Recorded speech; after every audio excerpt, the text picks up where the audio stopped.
Change isn't something that happens to you, it's something that begins within you. For most of us, the natural tendency is to look outward when things don't go the way we want. We blame circumstances, the economy, people in our lives, or the environment we find ourselves in. But let me tell you something fundamental. External factors will always exist, and challenges will always come your way. The only constant in this equation is you. That's why real change, lasting, meaningful change, must begin with transforming yourself. When you understand this, you unlock the greatest power you'll ever possess, the power to control your own life. The truth is, most of us operate on autopilot, living in reaction to what happens around us. Someone criticizes us and we get defensive. A setback occurs and we feel defeated. It's as if we're puppets being pulled by the strings of the external world. But what if you could cut those strings? What if instead of reacting to life, you started creating it? To change yourself, you have to realize one essential fact. Your life is a reflection of the person you are inside. If you're dissatisfied with your relationships, it's not just about the other person. It's about the energy, the commitment, and the growth you're bringing into those relationships. If you're struggling in your career, it's not just the industry or the job market. It's about the skills you've cultivated, the mindset you bring to your work, and the drive you have to keep growing. Think about this for a moment. If you plant seeds in poor soil, you won't get a healthy crop, no matter how much water or sunlight you give them. Your internal mindset, beliefs, and habits are the soil in which your life grows. If the soil is weak, the results will always fall short. But if you tend to that soil, if you cultivate it, enrich it, and nurture it, then even the harshest conditions won't stop you from thriving. The first step to transforming yourself is to take full responsibility for your life. I know that can be uncomfortable. It's easier to say it's not my fault or things would be different if only this hadn't happened. But the moment you point a finger at the outside world, you give away your power. When you accept responsibility, not blame, but responsibility, you take back control. You say, I can change this. I can become better. I can create a different outcome. Now, taking responsibility doesn't mean being hard on yourself. It means being honest with yourself. Take a moment and look at your life. What's working and what isn't? If there's an area you're unhappy with, ask yourself, what am I doing or not doing that's contributing to limits what's possible for you? Maybe you've said to yourself, I'm not good at managing money, or I'm just not confident enough, or I'm not disciplined. But here's the thing, none of that is permanent. You weren't born with those beliefs. You learned them somewhere along the way, and because you learned them, you can unlearn them. To shift your identity, start by asking yourself, who do I want to become? Be specific. If you want to be confident, picture what that version of you looks like. How do they walk? How do they speak? How do they handle challenges? If you want to be successful, imagine how the most successful version of yourself shows up every day. What habits do they have? What do they focus on? Once you have that vision, start aligning your actions with it. Here's a powerful principle. Act as if you're already the person you want to become. If you want to be more disciplined, start by making one small commitment and keeping it. If you want to be more confident, practice speaking up in situations where you'd usually everything and everyone in your life. This process isn't easy and it won't happen overnight, but here's the beauty of it. Every small step you take compounds over time. The more you invest in your personal growth, the more you'll see your external reality begin to reflect that growth. You don't have to be perfect to start. You just have to start. So today, ask yourself, what's one area of my life I can take responsibility for? What's one small action I can take that aligns with the person I want to become? Because when you take that first step, you set a powerful chain of events in motion. The key to changing your life lies within you. And when you make the decision to change yourself, everything around you will follow. Let me ask you something. How often do you stop and question the beliefs that guide your daily decisions? Most of us go through life with a set of beliefs that we accept as truth. We rarely challenge them, and we rarely think about where they even came from. But here's the thing. Your beliefs are the foundation of your life. They shape how you think, how you act, and ultimately the results you get. If you want to change your life, you must first break through the limiting beliefs that are holding you back. Limiting beliefs are like invisible chains. You don't always see them, but you feel their pull every time you try to move forward. Maybe you've thought, I'm not smart enough to do that, or I can't succeed because I don't have the right resources. These beliefs act as barriers, keeping you stuck in a place you've outgrown. But here's the truth. Those barriers aren't real. They're stories you've told yourself over time. And the good news is that you have the power to rewrite them. The first step in breaking free from these beliefs is to identify them. This requires honesty and self-awareness. Start by asking yourself, what's stopping me from reaching the next level in my life? Be specific. Maybe you want to start a business, but you've convinced yourself that you don't have the skills. Or perhaps you want a healthier lifestyle, but believe you don't have the discipline. Write these beliefs down. Put them on paper so you can see them for what they are. Thoughts, not facts. Once you've identified your limiting beliefs, challenge them. Ask yourself, is this really true, or is it just something I've assumed? Often you'll find that these beliefs have no solid foundation. They may have come from a single failure, a passing comment from someone else, or even a fear of the unknown. But here's what you have to understand. Your past does not define your future. Just because you failed once doesn't mean you'll fail again. Just because someone doubted you doesn't mean their opinion is your reality. Let me give you an example. Imagine someone who's convinced they're bad at public speaking. Maybe they stumbled through a presentation in school or forgot their lines in a play. That one moment planted a seed of self-doubt. Over time, they nurtured that doubt with thoughts like, I'm just not good at this, or I'll embarrass myself if I try. But if they took a closer look, they'd realize something important. That belief isn't set in stone. It's based on one moment in time, and it can be rewritten with new experiences. This is where the real work begins. Once you've challenged your limiting beliefs, you need to replace them with empowering ones. This doesn't mean ignoring reality or pretending challenges don't exist. It means choosing to focus on what's possible instead of what's holding you back. For instance, instead of saying, I can't do this, start saying, I'm learning how to do this. Instead of thinking, I'm not good enough, remind yourself, I'm capable of growing and improving. Empowering beliefs don't just change the way you think, they change the way you act. When you believe you're capable of achieving something, you're more likely to take the steps necessary to make it happen. And as you take those steps, you begin to build momentum. That momentum reinforces your new beliefs, creating a positive cycle of growth and confidence. But here's an important point. You have to back up your new beliefs with action. It's not enough to say, I can do this. You have to prove it to yourself. Start small if you need to. Take one step that challenges your limiting belief. If you think you're not good with money, start by creating a simple budget. If you believe you're not creative, try writing or drawing for 10 minutes a day. Each small action sends a message to your brain. I can do this. Over time, these actions accumulate and your confidence grows. You'll find that the beliefs that once held you back start to fade away. They lose their power because you've replaced them with evidence of your potential. You begin to see yourself differently, not as someone who's limited, but as someone who's capable of growth and transformation. It's also important to surround yourself with people who reinforce your new beliefs. If you're constantly around negativity or doubt, it's easy to fall back into old patterns. Seek out mentors, friends, or communities that uplift you and challenge you to rise higher. Their support will act as a mirror, reflecting the best version of yourself back to you. Breaking through limiting beliefs isn't a one-time event. It's an ongoing process. New challenges will arise, and with them, new doubts. But the more you practice challenging and replacing those doubts, the stronger you'll become. You'll develop a mindset that sees obstacles not as roadblocks, but as opportunities to grow.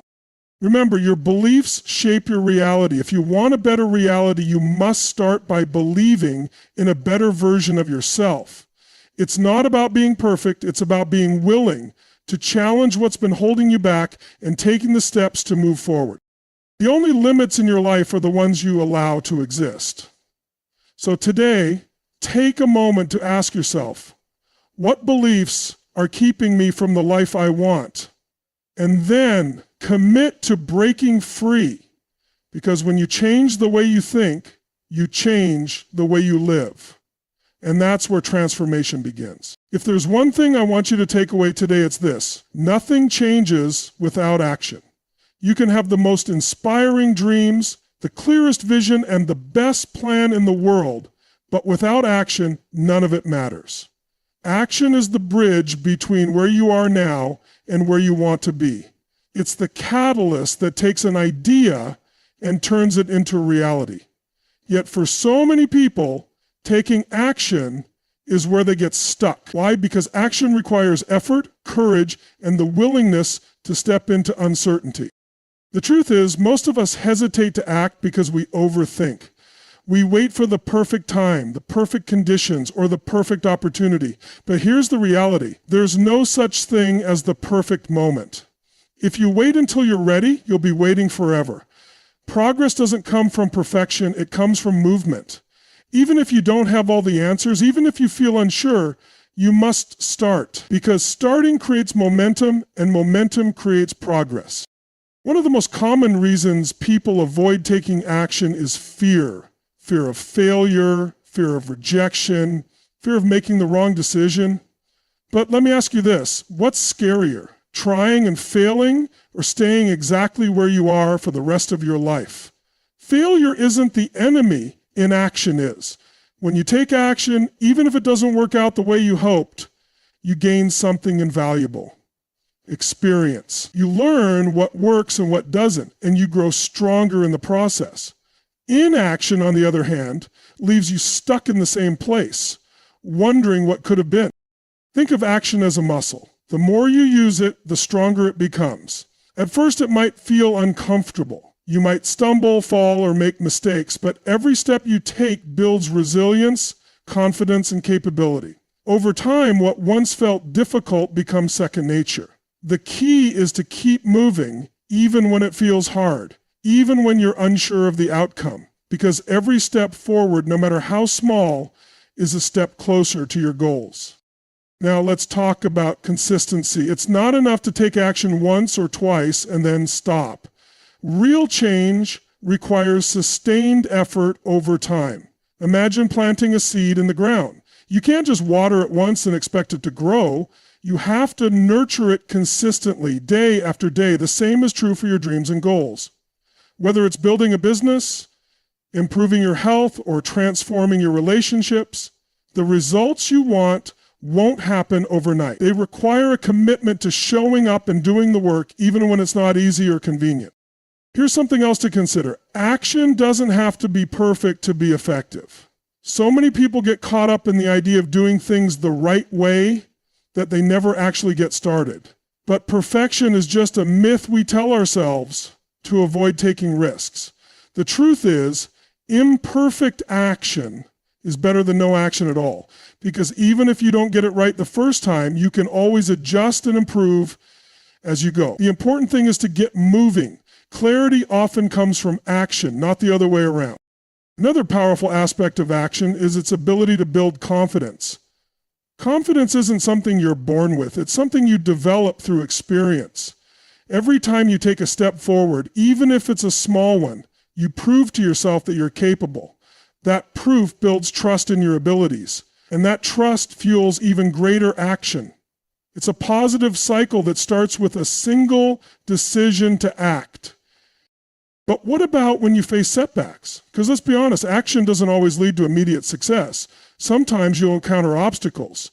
You might fail, stumble, or face rejection. That's okay. Setbacks are not a sign that you should stop. They're a sign that you're growing. Every failure is a lesson, and every lesson brings you closer to success. The most successful people in the world didn't get there by avoiding failure. They got there by embracing it, learning from it, and continuing to move forward. To make action a habit, start by focusing on small, manageable steps. It's easy to feel overwhelmed when you're looking at a big goal, but breaking it down into smaller actions makes it more achievable. If you want to run a marathon, don't focus on the 26 miles. Focus on running 1 mile today. If you want to start a business, Don't worry about building an empire overnight. Focus on creating your first product or reaching your first client. Small steps lead to big results over time. Finally, remember this. Action is a choice. Every single day, you have the opportunity to decide how you'll show up for your life. Will you stay in your comfort zone, or will you take a step toward the person you want to become? It's not always an easy choice, but it's a powerful one. Because with every action you take, you're telling the world and yourself what you're capable of. You don't have to have it all figured out. You don't have to be perfect. You just have to be willing to take the first step, because once you do, you'll realize that the path to change has always been within your reach. All it takes is action. Every decision you've ever made and every action you've ever taken have been guided by two forces, pain and pleasure. These two forces are the invisible hands shaping your life.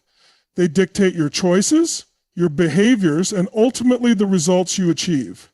The key to mastering change lies in understanding how to leverage these forces rather than letting them control you. If you can harness the power of pain and pleasure, you can create a life of purpose, growth, and fulfillment. Think about this for a moment. Every time you avoid doing something, it's because on some level you associate it with pain. Maybe it's starting a new fitness routine, having a difficult conversation, or stepping out of your comfort zone. You don't avoid these things because you're lazy or incapable. You avoid them because your brain has linked them to discomfort, effort, or even failure. At the same time, every time you pursue something, it's because you associate it with pleasure. Whether it's spending time with loved ones, enjoying a hobby, or achieving a milestone, these actions feel rewarding, and that's why you prioritize them. The problem is that most of us don't consciously choose what we associate with pain and pleasure. These associations are often formed unconsciously through past experiences, societal expectations, or emotional reactions. Over time, they become patterns that dictate how we live. But here's the truth. You have the power to change those patterns. You can rewire the way you think about pain and pleasure so that they work for you, not against you. The first step is to get honest with yourself about what you currently associate with pain and pleasure. Take a look at the areas of your life where you feel stuck. Maybe it's your career, your health, or your relationships. Ask yourself, what have I been avoiding and why? Be specific. For example, if you've been avoiding starting a new project at work, maybe it's because you associate it with stress, long hours, or the fear of failing. Write it down. Then flip the question, what do I associate with pleasure?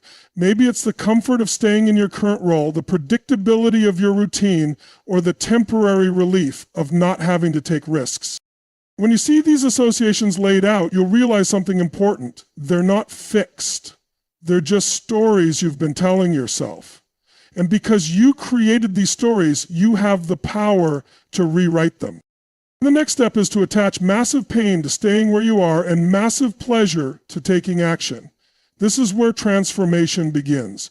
Your brain is wired to avoid pain and seek pleasure, so you have to make the pain of inaction greater than the discomfort of change. Let's go back to the example of starting a new project. Imagine what will happen if you don't take action. Picture the opportunities you'll miss, the growth you'll forfeit, and the regret you'll feel. Let that pain become vivid and real in your mind. Then shift your focus to the pleasure of taking action. Imagine the sense of accomplishment you'll feel when you complete the project, the skills you'll gain, and the doors that will open because you stepped up. Feel the excitement and pride that come with progress. When you do this, you're reconditioning your brain to associate action with pleasure and inaction with pain. Over time, this shift in perspective becomes a new pattern, a new way of thinking that drives you forward instead of holding you back. It's also important to understand that pain and pleasure aren't just about avoiding or pursuing feelings in the moment. They're about long-term outcomes. Many of the things that bring immediate pleasure, like procrastination, unhealthy habits, or avoiding challenges, lead to long-term pain. Conversely, the things that feel uncomfortable in the short term, like discipline, hard work, and facing your fears, lead to long-term pleasure. The key is to focus on the bigger picture, not just the immediate experience. This shift in perspective is what separates those who achieve lasting change from those who stay stuck. The people who grow, succeed, and thrive are the ones who are willing to endure short-term discomfort for long-term gain. They've learned to redefine what pain and pleasure mean to them. They've decided that the pain of growth is far less than the pain of staying the same. Let me give you an example. Think about someone who decides to get in shape. At first, the idea of exercising regularly might feel overwhelming. They might associate it with soreness, exhaustion, and the inconvenience of making time for workouts. But as they start to take action, something shifts. They begin to associate exercise with feeling stronger, having more energy, and gaining confidence. The pain of staying unhealthy becomes greater than the discomfort of working out, and the pleasure of becoming fit becomes their driving force. The same principle applies to every area of life. Whether it's advancing in your career, building deeper relationships, or pursuing a dream, the process of growth will have its challenges. But when you focus on the pleasure of the results you want and the pain of missing out on them, you'll find the motivation to keep going. So, how do you make this a habit? Start by asking yourself 2 powerful questions every day. First, what will it cost me if I don't take action? Be brutally honest. Imagine the pain of staying stuck and letting your potential go unrealized. Second, what will I gain if I do take action? Visualize the pleasure of achieving your goals and becoming the person you want to be. Let these questions guide your choices, and you'll find that taking action becomes not just easier, but natural. Remember, pain and pleasure are tools. Use them wisely, and they will become your greatest allies in the journey of change. Because when you master these forces, you master your life. And that's where true transformation begins.